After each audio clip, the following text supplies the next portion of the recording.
Hi everyone, আমি বাজার থেকে এখানে 300 গ্রাম মতন চিংড়ি মাছ এনেছি। তো চিংড়ি মাছে আমি বড়া বানাবো। তো প্রথমে দিয়ে দেব লবণ, তারপরে দিয়ে দিচ্ছি হলুদ, তারপরে দিয়ে দিচ্ছি এখানে চালের গুঁড়ো, দিচ্ছি কোচানো পেঁয়াজ, লঙ্কা কোচানো, আর এখানে রয়েছে কিছুটা 4-5টা রসুন কোচানো। তো যা দেখছি এই পাত্রে আমার মাখানো হবে না, তাই আমি একটা বড় পাত্র নিয়ে আমি সব একসঙ্গে ঢেলে নিয়েছি। দিয়ে দিচ্ছি নারকেল কোচানো, তো ভালো মতন আমি মেখে নেব, বেশি আমি করব না, হালকা করে মেখে নেব। ভালো করে মেখে নিচ্ছি।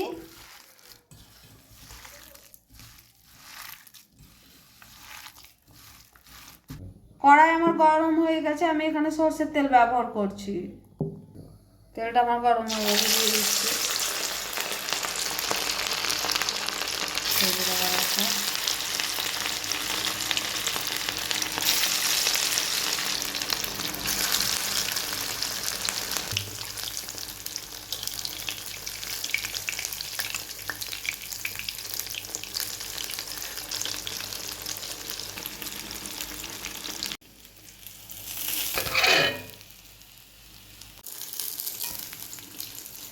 চিংড়ি মাছের বড়া।